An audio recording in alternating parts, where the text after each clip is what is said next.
नंदीपुर जंगल एक बहुत ही खुशहाल जंगल था। उस जंगल में हर पक्षी ने अपने अपने घर के लिए एक गाय रखी हुई थी और वो सब अपने बच्चों को गाय का गाढ़ा और मीठा दूध पिलाते थे। अचानक ही सभी पक्षियों की गायों का दूध चोरी होने लगा। रात होते ही एक पक्षी की आत्मा एक बाल्टी लेकर आती थी और सारा दूध चोरी करके ले जाती थी। मिंटी चिड़िया, मिंटी चिड़िया। जी क्या बात है? क्यों सुबह सुबह शोर मचा रहे हो? मिंटी चिड़िया, आज भी हमारी गाय का दूध कोई चोरी करके ले गया। क्या आज फिर? पता नहीं ये दूध की चोरी कौन कर रहा है। बंटी जी, आज आप गाय को बाहर मत बांधना। आज गाय को अंदर बाड़े में ही बांधना। फिर देखना कि क्या अंदर बांधने से भी गाय का दूध चोरी होता है। ठीक है, ऐसा करके भी देख लेते हैं। फिर अगली सुबह। अरे मिंटी चिड़िया, आज भी गाय का दूध चोरी हो गया। क्या? आज तो हमने गाय को अंदर बांधा था। कुछ समझ नहीं आ रहा ये क्यों हो रहा है। फिर बंटी कबूतर परेशानी में बाहर चला जाता है। अरे बंटी कबूतर, सुबह सुबह उदास होके कहाँ जा रहे हो? मत पूछो मिठू मियाँ, आज भी मेरी गाय का दूध चोरी हो गया। सुबह दूध निकालने गया तो देखा कि गाय के पैर के पास कुछ घास पड़ा हुआ है। वो देखकर घबराहट सी होने लगी और फिर क्या, जिसका डर था वही हुआ। दूध निकालने लगा तो देखा कुछ भी नहीं है, एक बूंद भी बाकी नहीं छोड़ा। ये तो बहुत बुरी खबर है। रास्ते में कालू कौवा भी मिला था, उसने भी यही बात कही। और हैरानी की बात ये है, वहां पर भी थोड़ा घास पड़ा हुआ था। क्या तुम जानते हो इससे हम कैसे छुटकारा पा सकते हैं? मैं नहीं जानता बंटी कबूतर, ये सब क्यों हो रहा है और क्या करने से ठीक होगा। और गाय के पैर के पास घास छोड़कर जाने का क्या मतलब है? अगर मुझे पता होता तो क्या ये सब होने देता। खैर छोड़ो, तुम अपनी गाय को संभाल के रखो। हाँ, वो तो रखनी ही होगी। अभी क्या तुम बाजार जा रहे हो दूध लेने? हाँ, सुना है जंगल में दूध का दाम भी बहुत बढ़ गया है। गांव में लगभग सभी पक्षियों की गाय का दूध चोरी हो गया है। पास के जंगल से सुंदरी नाम की एक कौवी आती है, सिर्फ उसके पास ही दूध मिल रहा है, इसीलिए वो तो दाम बढ़ाकर बेच रही है। बाजार जाके देखता हूँ क्या होता है, अभी चलता हूँ। ये कहकर मिट्ठू मियाँ बाजार की तरफ चला जाता है।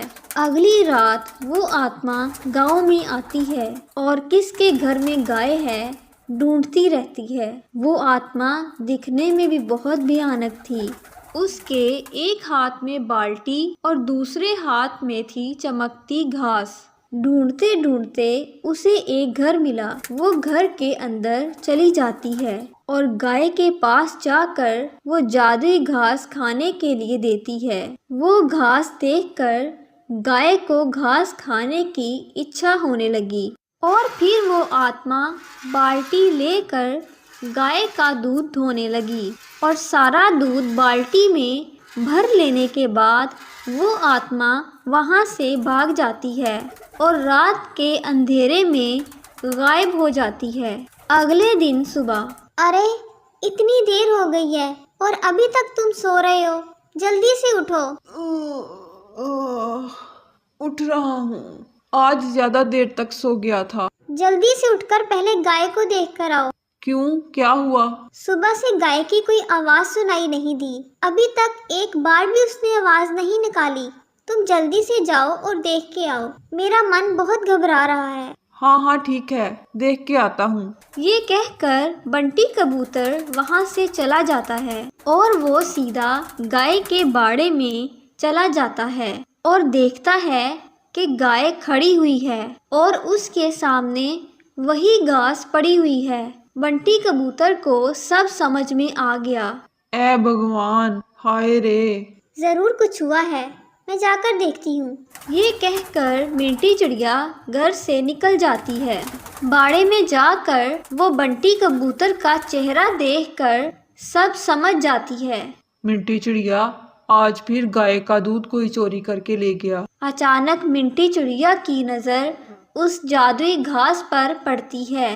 ये जरूर उसी आत्मा का काम है। ये देखो, ये घास कोई ऐसा वैसा घास नहीं है, ये वही आत्मा ने किया है। और क्या कर सकते हैं, तुम जाओ और बाजार से दूध खरीद के ले आओ। ठीक है, मैं अभी बाजार से दूध ले आता हूँ। ये कहकर बंटी कबूतर वहाँ से कुछ घास उठा लेता है और बाजार जाने के लिए निकल जाता है। रास्ते में वो मिट्ठू मियाँ से मिलता है। अरे मिट्ठू मियाँ, आज इतनी सुबह सुबह कहाँ जा रहे हो? क्या आज फिर तुम्हारी गाय का दूध चोरी हो गया है? कुछ मत पूछो बंटी कबूतर, ये तो अब रोजाना होने लगा है। तो तुम कहाँ जा रहे हो? मेरी गाय का दूध भी चोरी हो गया है। और ये देखो, ये घास, लेकिन ये कोई ऐसी वैसी घास नहीं है। ध्यान से देखो, ऐसा घास कभी पहले देखा है? अरे बाप रे, ये तो वही जादुई घास लग रही है। इस घास का कुछ करना चाहिए बंटी कबूतर, इसका तो हमें कुछ करना होगा। बंटी कबूतर, ऐसे और कितने दिन चलेगा? करूँगा तो ज़रूर। अभी मैं बाजार जा रहा हूँ, वापस आने के बाद मैं तुमसे मिलता हूँ। बंटी कबूतर बाजार से दूध लाने के लिए चला जाता है। बाजार में सुंदरी कौवी दूध बेच रही थी। अरे सुंदरी कवि, आज दूध किस भाव पर बेच रही हो? 200 रुपए किलो। क्या 200 रुपए? इतना दाम क्यों मांग रही हो?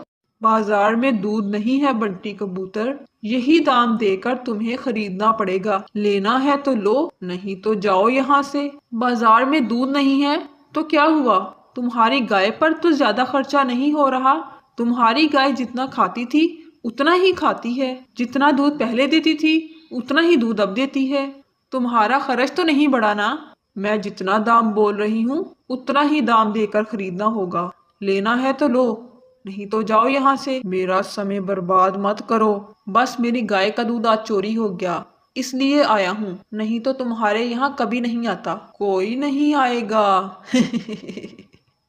कोई नहीं आएगा, सबको आना पड़ेगा। रोज आना पड़ेगा, तुझको भी आना पड़ेगा। तुम पक्षियों के पास और कोई रास्ता ही नहीं होगा। कहीं पर भी तुम सब पक्षियों को दूध नहीं मिलेगा। तुम्हारे जंगल में सब गायों का दूध चोरी हो जाएगा। कोई भी गाय कभी भी और दूध नहीं देगी। चला जा यहाँ से, मेरा दिमाग गरम मत कर। बंटी कबूतर चुपचाप वहाँ से वापस घर चला जाता है। उसके मन में बहुत सारे सवाल घूमते रहे। आज बाजार में सुंदरी कौवी के बात करने का तरीका कुछ ठीक नहीं लगा। आज बाजार में सुंदरी कौवी के बात करने का तरीका कुछ ठीक नहीं लगा।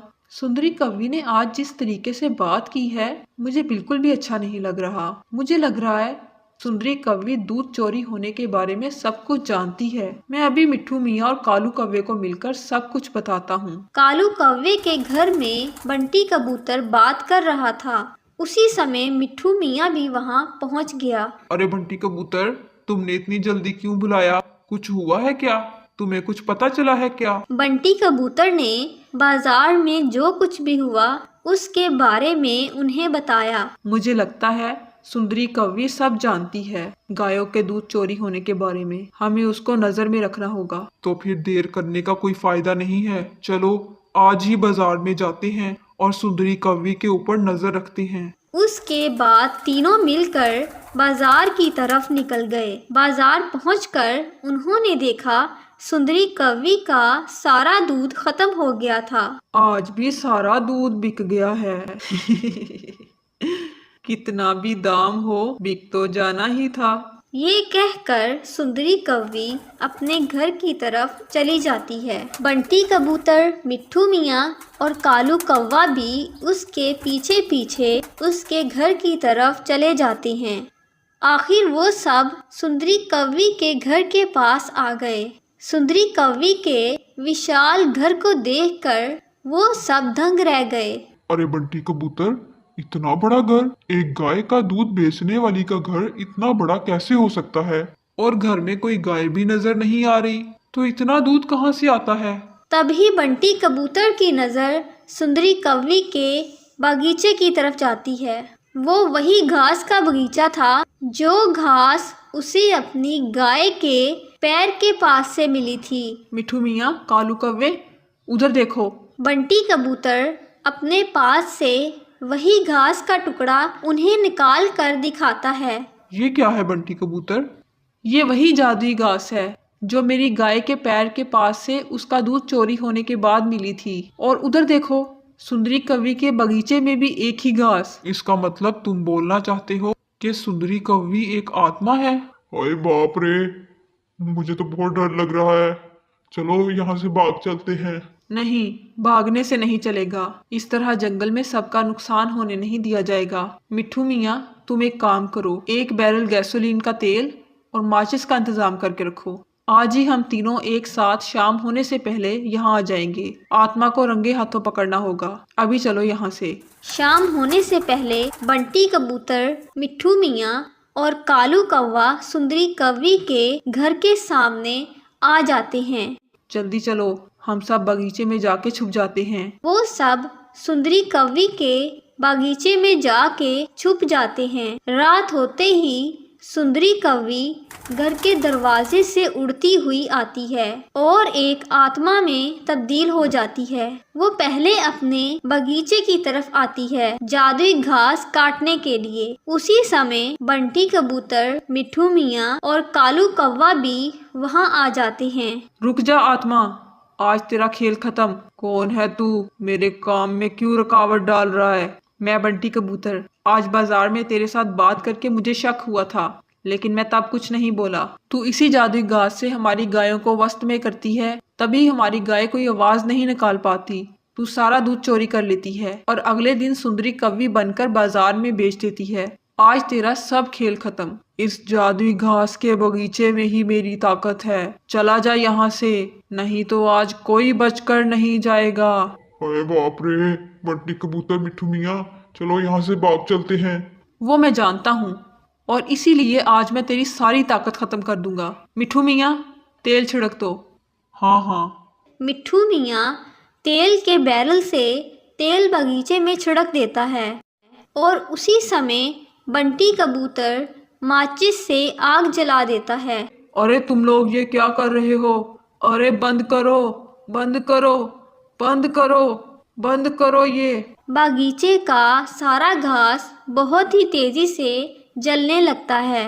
कुछ ही देर में बागीचे का सारा घास जलकर खाक बन जाता है और इसी के साथ आत्मा फिर से सुंदरी कव्वी में तब्दील हो जाती है। कुछ देर बाद सुंदरी कव्वी सबसे माफ़ी मांगती है। मुझे माफ कर दो बंटी कबूतर, ये बगीचा मुझे एक जादूगर के वरदान की वजह से मिला था। मैं गाय पाल के इसी बगीचे के घास को खिला के उस गाय का दूध निकाल के बाजार में बेच सकती थी।